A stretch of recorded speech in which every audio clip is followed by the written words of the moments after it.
అందుతా ఉన్న పథకాలన్నింటినీ కొనసాగించాలా లేదా అన్నది నిర్ణయించబోయే ఎన్నికలు ఈ ఎన్నికల్లో జగన్కు ఓటు వేస్తే పథకాలన్నీ కొనసాగింపు, ఇంటింటి అభివృద్ధి. అదే పొరపాటున చంద్రబాబుకు ఓటు వేస్తే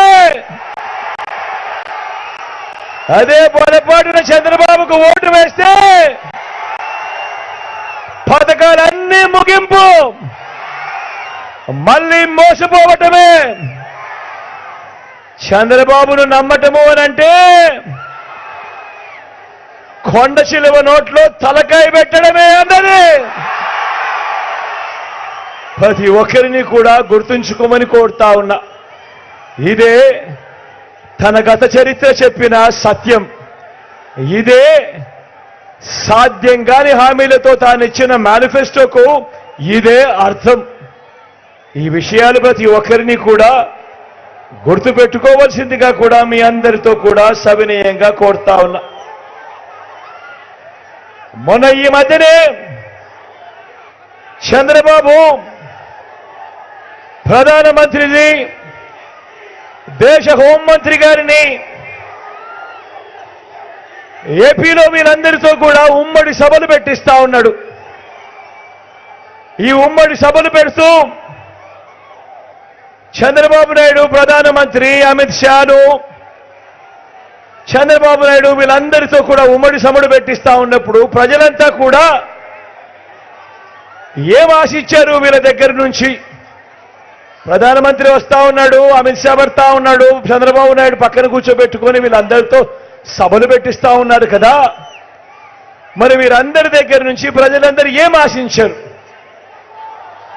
ప్రజలందరూ కూడా 10 ఏళ్ల క్రితమే మనకు రావాల్సిన ప్రత్యేక హోదా కనీసం ఇప్పటికైనా కూడా వీళ్ళు ఇస్తారేమో, ఈ మాట వాళ్ళ నోట్లో నుంచి వస్తుందేమో అని ప్రజలందరూ ఎంతో ఆశగా ఎదురు చూశారు. కానీ ఈ ప్రకటన చేస్తారేమో అని చెప్పి ఎదురు చూసిన ప్రజలు నిరాశ మిగిలింది. ప్రజలకు, రాష్ట్ర ప్రజలకు కావాల్సిన ఒక్క మాట కూడా మాట్లాడకుండా చంద్రబాబు నాయుడికి ఏం కావాలి, దత్తపుత్రుడికి ఏం కావాలి, వదినమ్మకి ఏం కావాలి, దుష్ట చతుష్టయానికి ఏం కావాలి అని వీళ్లకు సంబంధించిన మాటలు మాత్రమే మాట్లాడి మన మీద 4 రాళ్లు వేసి మొన్నటిదాకా ఇదే చంద్రబాబును, అదే మోడీ గారు ఇంతటి అవినీతిపరుడు దేశ చరిత్రలో ఎవడు ఉండడు అని చెప్పిన అదే నోటితోనే ఇదే చంద్రబాబును పొగిడి, వాళ్ళ కూటమిలో చేరినందుకు పొగిడి వెళ్ళిపోయాడు ఇదే మోడీ గారు.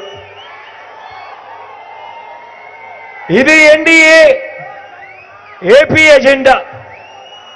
దీనివల్ల రాష్ట్రంలో మన రైతులకు కానీ, రాష్ట్రంలో మన అక్క చెల్లెమ్మలకు కానీ, రాష్ట్రంలో మన అవ్వాతాతలకు కానీ, రాష్ట్రంలో మన పిల్లలకు కానీ, మన సామాజిక వర్గానికి కానీ, ఏ ఒక్క సామాజిక వర్గానికి కానీ, ఏ ఒక్కరికి అయినా కూడా ఏమి లాభం జరిగింది అని ఈ సందర్భంగా నేను మిమ్మల్ని అందరి సమక్షంలో అడుగుతా ఉన్నా.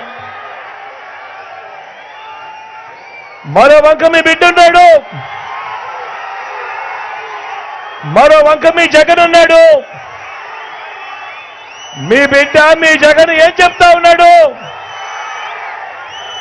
5 ఏళ్ల క్రితం నేను ఇదిగో నా మేనిఫెస్టో అని చెప్పి నేను ఇచ్చాను.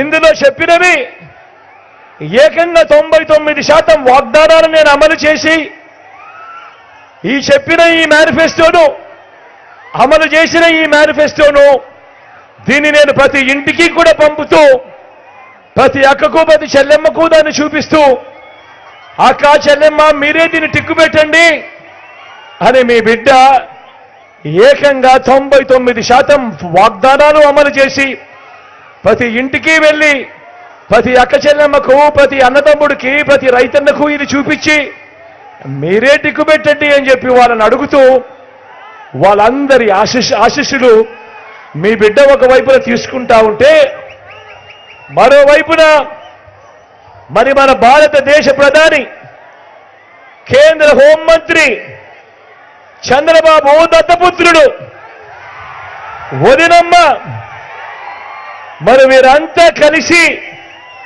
2014లో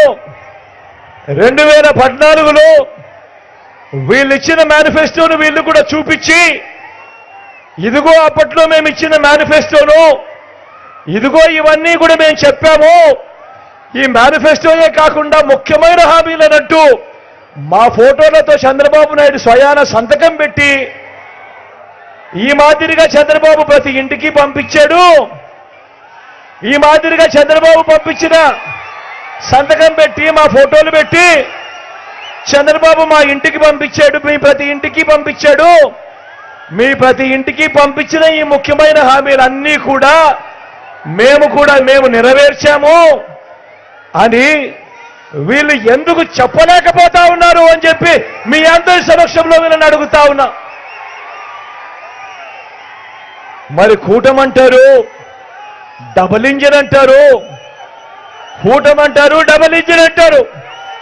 మరి 2014లో ఇదే ముగ్గురు కలిసి చంద్రబాబు సంతకం పెట్టి ఇంటింటికి పంపించిన పాంప్లెట్, ఇంటింటికి పంపించిన వాళ్ళ మేనిఫెస్టోలోని ముఖ్యమైన అంశాలకు వాళ్ళు దానినే చేయకపోతే, అందులో చెప్పిన ఏ ఒక్కదాన్ని చేయకపోతే ఇక వీళ్ళు డబుల్ ఇంజను అని చెప్పి ఎందుకంటా ఉన్నారు అని చెప్పి ఇదే సందర్భంలో మీ అందరి సమక్షంలో అడుగుతా ఉన్నా.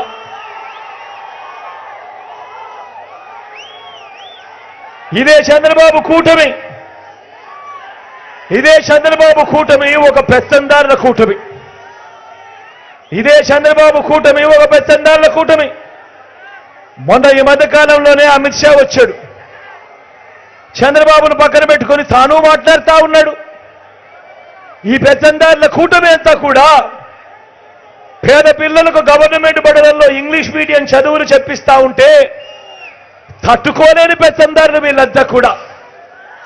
పేద పిల్లలకు గవర్నమెంట్ బడులలో ఇంగ్లీష్ మీడియం చెప్పిస్తా ఉంటే ఈ పెత్తందారుల కూటమి వ్యతిరేకిస్తా ఉన్న పెత్తందారుల కూటమి మీద నేను అడుగుతా ఉన్నా.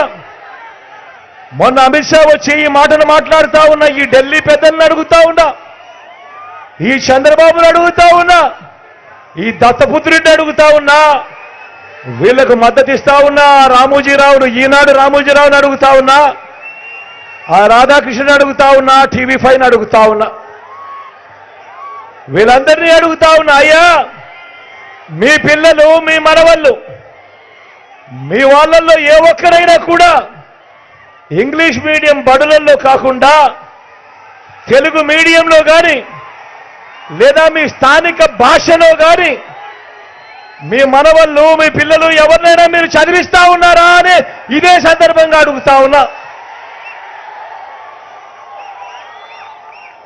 పేదలకు వేరే మీడియం అట, మన గవర్నమెంట్ బడులలో పిల్లలకు మాత్రం తెలుగు మీడియం అట, కానీ వారి పిల్లలకు, వారి మనవళ్లకు మాత్రం, ఇలాంటి వారికి మాత్రం వేరే చదువులట, వేరే విధానమట.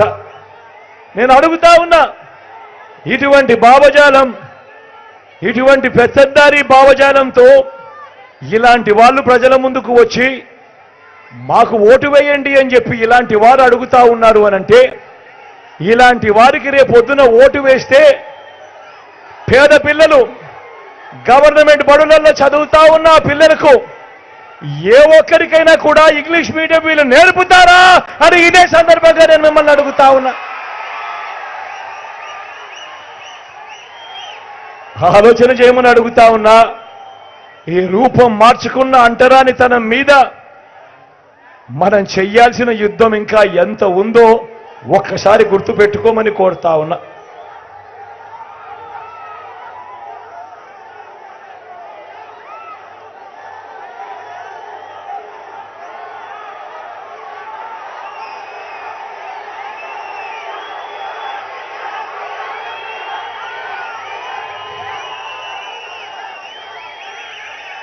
ఒకవైపున ఆలోచన చేయమని అడుగుతా ఉన్నా. మరి ఈ 59 ఏళ్ల మీ బిడ్డ పాలన చూశారు, 59 నెలలుగా మీ బిడ్డ పాలన మీరు చూశారు. నేను ఇవాళ అడుగుతా ఉన్నా, దేవుడి దయతో ఈ 59 నెలల కాలంలో మీ అందరి చరణి ఆశీస్సులతో ఈ 59 నెలల్లో గతంలో ఎప్పుడూ కూడా జరగని విధంగా, గతంలో ఎప్పుడూ చూడని విధంగా మొట్టమొదటిసారిగా మీ బిడ్డ పాలనలో మేనిఫెస్టోలో ఇచ్చిన 99% హామీలను అమలు చేసి మొట్టమొదటిసారిగా మేనిఫెస్టో అనే పదానికి విశ్వసనీయత అనే అర్థాన్ని తీసుకొచ్చింది కేవలం ఈ 59 నెలల కాలంలోనే కాదా, మీ బిడ్డ పాలనలోనే కాదా అని అడుగుతా ఉన్నాడు మీ బిడ్డ. ఏకంగా 2,31,000 ఉద్యోగాలు, ఏకంగా 2,31,000 ప్రభుత్వ ఉద్యోగాలు.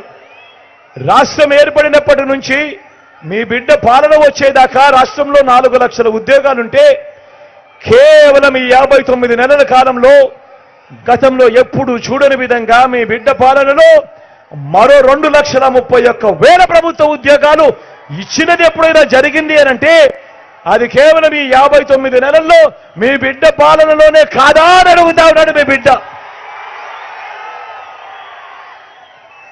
గతంలో ఎప్పుడూ జరగని విధంగా, గతంలో ఎప్పుడూ చూడని విధంగా ఏకంగా 2,70,000 కోట్ల రూపాయలు, మళ్ళీ చెప్తా ఉన్నాను, ఏకంగా 2,70,000 కోట్ల రూపాయలు వివిధ పథకాల కొరకు నా అక్క చెల్లెమ్మల కుటుంబాలకు మీ బిడ్డ బటన్ నొక్కడం, ఎలాంటి లజ్జాలు లేకుండా, ఎలాంటి వివక్ష లేకుండా మీ బిడ్డ బటన్ నొక్కడం నేరుగా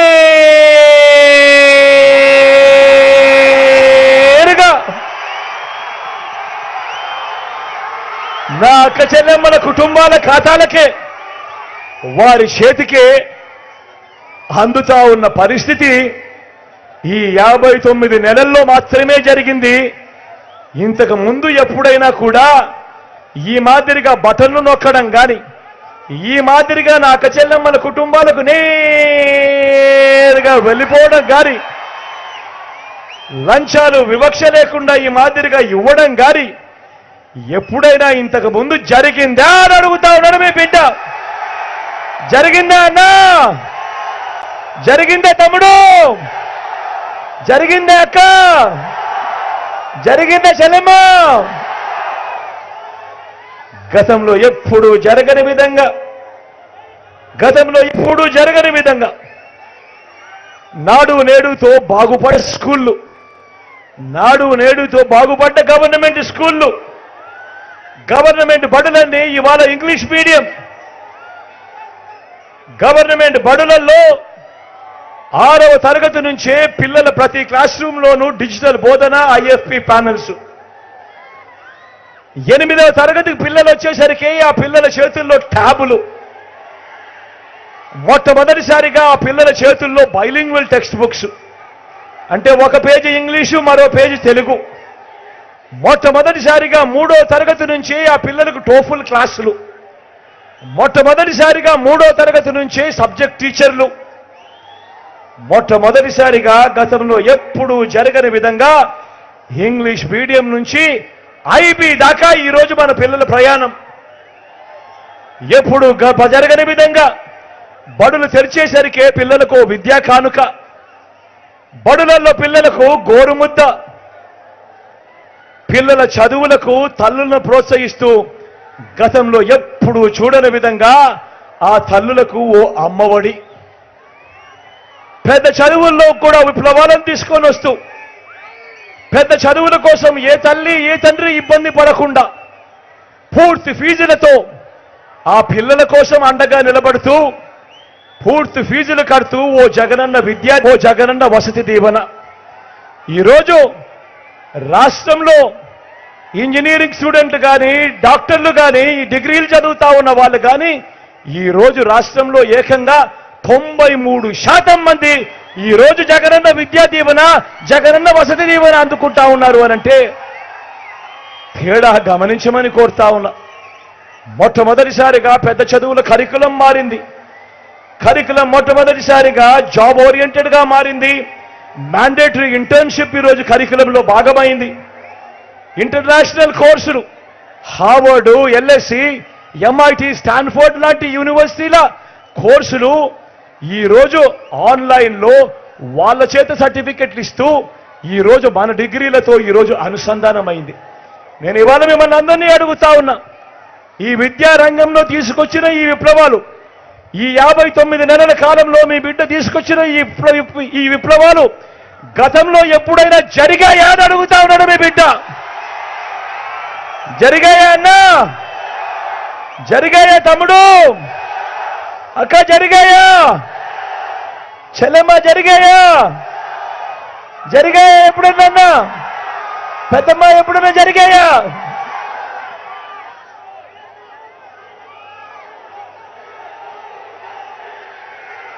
అక్క చెల్లెమ్మలను, నా అక్క చెల్లెమ్మలను వాళ్ళ కాళ్ళ మీద వాళ్ళు నిలబడాలని, నా అక్క చెల్లెమ్మలకు బతుకులు బాగుండాలని, నా అక్క చెల్లెమ్మల కోసం తప్పిస్తూ మహిళా సాధికారతకు అర్థం చెబుతూ నా అక్క చెల్లెమ్మలకు ఆసరా, నా అక్క చెల్లెమ్మలకు 0 వడ్డీ, నా అక్క చెల్లెమ్మలకు చేయూత, నా అక్క చెల్లెమ్మలకు కాపు నేస్తం, నా అక్క చెల్లెమ్మలకు ఓ ఈబీసీ నేస్తం, నా అక్క చెల్లెమ్మల పేరిటే ఏకంగా 31 లక్షల ఇళ్ల పట్టాలు వాళ్ళ పేరుతో రిజిస్ట్రేషన్. ఇదే రాజంపేట టౌన్లోనే ఏకంగా 4,000 ఇళ్ల స్థలాలు ఇవాళ నా అక్క చెల్లెమ్మల పేరిటే రిజిస్ట్రేషన్. అందులో కడతా ఉన్న ఏకంగా ఇల్లు రాష్ట్ర వ్యాప్తంగా 22 లక్షల ఇళ్ల నిర్మాణం ఈరోజు జరుగుతూ ఉంది. నేను అడుగుతా ఉన్నా, ఇక్కడ ఉన్న నా ప్రతి అన్నను అడుగుతా ఉన్నాను, నా ప్రతి తమ్ముడిని అడుగుతా ఉన్నాను, నా అక్క చెల్లెమ్మల్ని అడుగుతా ఉన్నా, ఇలా అక్క చెల్లెమ్మల మీద ఇంత ధ్యాస పెట్టిన ప్రభుత్వం గతంలో ఎప్పుడైనా ఉందా? ఎటువంటి పథకాలు ఎప్పుడైనా ఉన్నాయా అని అడుగుతా ఉన్నాడు మీ బిడ్డ. అన్న ఉన్నాయా? తమ్ముడు ఉన్నాయా? అక్క ఉన్నాయా? చెల్లెమ్మ ఉన్నాయా? గతంలో ఎప్పుడైనా ఉన్నాయా?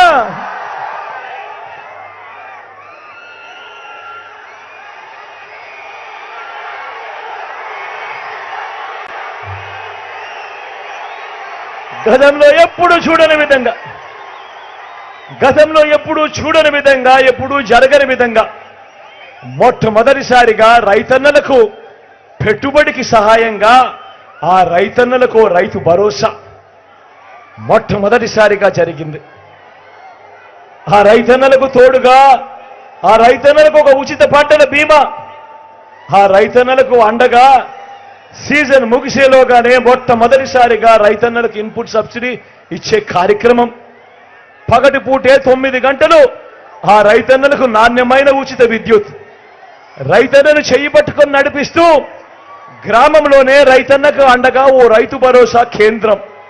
నేను అడుగుతా ఉన్నా, ఇన్నిన్ని విప్లవాలు, రైతన్నలకు సంబంధించిన ఇన్నిన్ని విప్లవాలు గతంలో ఎప్పుడైనా జరిగాయా అని అడుగుతా ఉన్నాడు మీ బిడ్డ.